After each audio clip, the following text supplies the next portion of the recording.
तरीकत की सफर से मसीदा यामना सांगे मणिपुर से सत्थरइबा मायु समा अखोद पुनिंग नुआजदब अवाब मखक लेबदो तलबा मोन फोंदोकजगे करीनो हाइबबु अहानबदा इल्मगी कमी अमा लई अखोयगी मरक्ता इल्मजी याम हंथै अदुना अफबता खंबगी मतंगदा अमसो अमलगी मतंगदा अखोयदा यामना अवातपसि ओय लाइबक थीबामना अखोयसे हंब थीबा याम वाटली खरा हाना चतखरबा अखंग अहि अदुदा चंगबा फंबा मतम लौबा मसि तौगंदे मतम खितंग फंगबदने दुनिया वारीदा याम तौ दुनिया की वारी सेना गिबत की थाक चंगिन बसे अखोय करीमत नाचुंगदे गिबत की थाक चंगिल्ली अखोय लेजरीब ईमान घरदो असंगबा मना मसिंग मईद साखिबदा ngahakta tangoi tabado adumaina अखोय दी मांगखिबसे करीमत खंगहौदे तसेंग तरीकत की लंबी दा चलिबा सिंग असिदी मसागी मनुंगदा लेजरीब ईमान घर से सेनबदा पुनिंग चंगबा मी ओइदमने हाइबदि आइगी इसागी मनुंगदा सफर अमा चतजगदबनी शेरी लल्लास सुलुकसी तसेंबदि इसागी मनुंगी सफर अमने हुजिक अखोयना दिल्ली चतके हाइरसिने दिल्ली की दमकते अखोय टिकेट कक्पम चंगद्रो अदुगा स्टेशन के अमुक्ता पनबा चंगद्रो अदुमाइना सिगी तरीकत की अल्लाह की मना नक्चनबा चलिबा शेरी लल्लासे सिसु लंबी मने लमसांग मने अदु लंबी से सिदाई से सुलुक की लंबी सिदाई से सालिक अमा ओइरबरा हाइसे इसाना खंगजवम चंगे अदु तरीका सि करिनो हायरगा इचम चमना मया माइनरी दुनी इसा मसक खंगबने इसा मसक खंगबसि मा अखोय मरकता नाथोक्तन लेरे तौनी जिकरसु तौनी जिकर मतुंग दैंगोदा करी काना होबा करी अहोंग बलाकपा मसिसु ज्ञान ताजते लूरीबमना आइगी थमोइद करी कैफेट लाई करी अहोंग बलाई लगी अपामबसि हेंगलैब्रा फतबसी पामबसि हंधरैब्रा सि चोय चांगसि तौदे सि मोहासावा कवे अकाउंटेबल हिसाब हाइबो दुकानम फमगा हिसाब येंद्रगा चाखोतकद्रो अयुक्तगी नुंगदां वाइरम फावदा आइनि योनखिबा सिटखिबा पुनमकी सेंदोंग अमसो अमांगबसि नुंगदां वाइरम हिसाब तौदिन रिम नत्रदो अदुना अखोयगी हिसाब से मोआ करी से सिगी हिसाब से आइन अल्लाह की माइकेदना कयाम पुसी लेनखि अदु दुनिया की माइकेदना कयाम लेनखि आइगी इमानसिंग असि चावखलिब्रा नत्रगा हंथरिब्रा सिगी हिसाब से मोहासवा से तंगाई फदबम चंगे बखोय मसी इसाबु यंगसिनबनी इसाबु मसक खंगनबो होनबने तो इसा मसक खंगबा आइना हारिसे तरीकत्ता सिगी पोसिंगसिने सिगी इसा मसक खंगबा हाइबा पोसे इसाबु सेननरगा चटपा हाइबदुने मसाबु सेनद्रबा तरीकत के लंबी जिकर मयाम तौरसु अइबु अइगी मफमदा अल्लाह तआलाना पिबिरैबा खरदो ज्ञान ताजरोयबा थमजिनबा हैरोयबा चाखोतपा ngamoyaba kundagi kunmanga yoroyaba kunthra yoroyaba sigi damakta ulmai kiram tarikat ki alim singna takwi si kaygune tarikat ki mi singa maru apang oinoi tarikat ki mi singa maru apang oinau ngamabadi aigi thakta hana tarikat ki lambi da sakhraba singdu ko maru apang oinau do shek ki manakta toina phamu shek phangdre adugma takpi tambiba ngamba mi singdu manakta toina phamu hangu thiyo aikoi hangba ngamde hangdrisi karigino इखोई Manu चाखोचदरने चाखोचदबने हंगिंगबम भावरक्तरिसि इखोई इसादा चाखोतबने Assam इसागी Manu हम संगसिनजरबा अदु ओरगदे हंगिंगबा खंगिंगबा मसि सोयदन भावरकने वहंग पुरो चेलकने मौलाना रूमी रहमतुल्लाह से अचौबा आलिम अमा ओइरम मतुंगदसुने मागी थमोइसे इत्मिनान सुमोय रखिदेबा शांति सुमोय रखिदेबा अचौबा करी अमा ओइरम मतुंगदा आलिम अमा ओइरम मतुंगदा यूनिवर्सिटी की प्रिंसिपल माना खंगी की इस्लामिक खत नतना अहले किताब की मांग फंग्रब लाइक खंगे गेर सिंह मुस्लिम माबू निंग माबू याब सुमैना गेर सिंह इल्म लेग्रे शांति सुमय होदेब करीनो अल्लाह मसक खंद्री सी पोने आखेर अल्लाह मसक खंद्री अगी खंगबसीना उलझंद थमोसी शांति लेतबदा मागी पुनिंग वहंग मयाम थोड़ा हंगफम लेतदन लेरे कईनो मानदी मतमदुदा आलिम सिगी आलिम दो ओइदन लेथोखरबनिना मंगोंदगी हेनबा आलिम अमा पांखियो अदुना अल्लाह तआलादा दुआ थांगचबदुना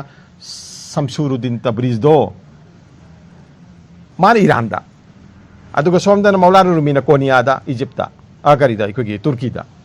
aduk yam leipa amaga leipa am lamnari se Allah Taala una haleba si haijari sini ai khoi digi thamoi da talab khawrang basi leiraba Allah bu khangning bagi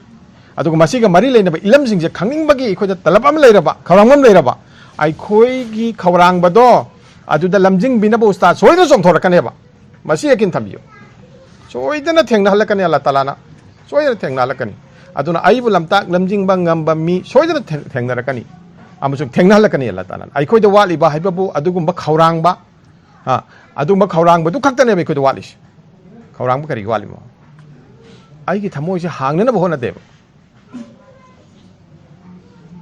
ai gi thamoi se hangna na bahona de bara tasbi tawi tai musung ai thamoi da Allah gi nungsi ba se paida taw de Allah gi khawrang ba iska se lakte kari gi no pan soba hai bang lai alim sing nai sigi pan soba se yaw dragadi ai koi tarikat gi lambi sal pangam boy imani chi sengba Allah Taala bu thazaba akai chi sengna Allah Taala khak puma sa khangna bam so Allah Taala khak ki gyaluk sing mapung phana bo na bataw hi ani sabate ibadat se lai ibadat se Allah na ai khoi da takpi riba tambi riba tawda yadraba sing se masi mapung phana tawna bo na si matang da haining ba madi sini tarikat ta di khongda ra ne madui pandam khangde ba ta sing bade alimul ma sing kari hairi tarikat ta khongdari se Allah gi yathang sing se mapung phana pangthok pa ngamnabani sina trado hairi sa aduga tarikat ta khongdar ga Allah gi hukum jing jina thoe ba karamaina tarikat ta khongdar min arai balam bi leire na aduna mustafta gi mubada gi karim ta arth leitre Allah gi nabi gi sunnah sing nan thokre adudi ikhoi gi famda muslim ma oibagi thoido hendok pa better umat oibagi phajabado ikhoi isatagi nan thokre adab sing na thokibde thakpagi chabagi setpagi phambagi tumbagi adab sing ikhoi gi nan thokramina maduda tungre ba phajaba sing du ikhoi da laktarmina ger ge ikhoi ka khenadre kasu khenadre karigumba tarikat si sengna chatlagadi shariat ka ahkam pulamak se yamna chena pairam gane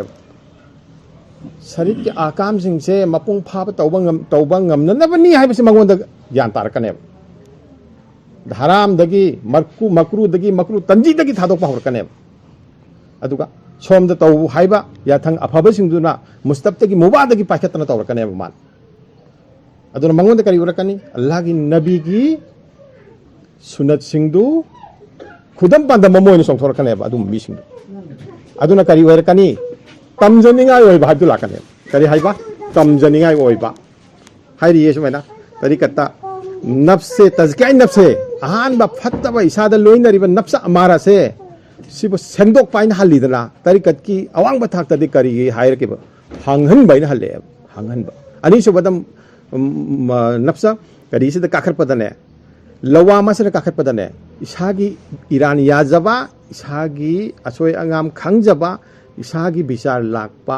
thakse sida kari na haigebo phaja thokhan bai mi singchang isagi iran yara din khanna roi chaina roi ye ai aina wahi henjendrani aina khongpham landrani adagi aigi firep chumdadrani isagi iran je loini isada sum yajar aga bukhatna khidro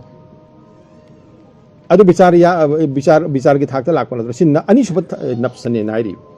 adu gi heng matung dalai nafsa mutmaina se sikari he mi bu sumat han mane adu da Allah gi sidagi kari khange tarikat ki pautak lambi mayam sidagi khangba ngami badi Allah gi nabi gi taiba lambi se sab chane hek pairaba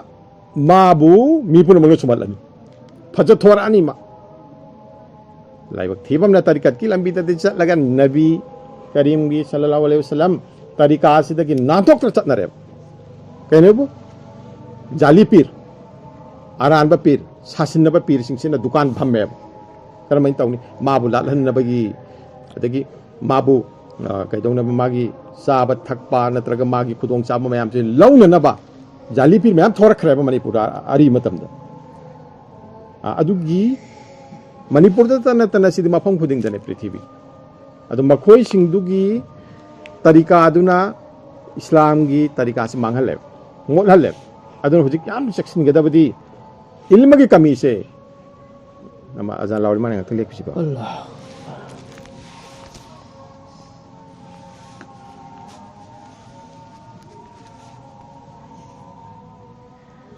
ꯍꯣꯏ ꯍꯥ ꯑꯗꯨꯅ ꯑꯩꯈꯣꯏꯅ ꯋꯥꯈꯜ ꯊꯝꯒꯗꯕꯁꯤ ꯑꯩꯈꯣꯏ ꯏꯁꯥꯁꯦ ꯑꯐꯕꯒꯤ ꯃꯥꯏꯀꯩꯗ ꯍꯣꯡꯅꯅꯕ ꯃꯦꯍꯅꯠ ꯑꯃꯅꯤ ꯑꯗꯨꯅ ꯏꯁꯥꯁꯤ ꯌꯦꯡꯁꯤꯟꯒꯗꯕꯅꯤ ꯑꯩꯈꯣꯏꯁꯦ ꯑꯐꯕꯒꯤ ꯃꯥꯏꯀꯩꯗ ꯍꯣꯡꯉꯤꯕ꯭ꯔꯥ ꯍꯣꯡꯗꯕ꯭ꯔꯥ ꯑꯜꯂꯥꯍꯒꯤ ꯅꯕꯤꯅ ꯑꯩꯈꯣꯏꯗ ꯇꯥꯛꯂꯤꯕ ꯂꯝꯕꯤꯗꯨꯗ ꯁꯦꯡꯅ ꯆꯨꯝꯅ ꯆꯠꯂꯤꯕ꯭ꯔꯥ ꯃꯥꯒꯤ ꯁꯨꯅꯠꯁꯤꯡ ꯑꯩꯈꯣꯏꯒꯤ ꯄꯨꯟꯁꯤꯗ ꯈꯣꯡꯗꯒꯤ ꯇꯣꯟ ꯐꯥꯎꯕ ꯂꯣꯏꯅꯔꯤꯕ꯭ꯔꯥ ꯍꯥꯏꯕꯁꯤ ꯑꯩꯈꯣꯏ ꯌꯦꯡꯁꯤꯟꯅꯤꯡꯉꯥꯏ ꯗꯔꯀꯥꯔ ꯑꯣꯏ ꯑꯗꯨꯒ ꯂꯣꯏꯅꯅ ꯑꯈꯪ ꯑꯍꯩꯁꯤꯡꯒꯤ ꯃꯈꯣꯡꯗ ꯆꯪꯕꯒꯤ ꯇꯉꯥꯏꯐꯗꯕ ꯂꯩ ꯃꯁꯤ ꯍꯥꯏ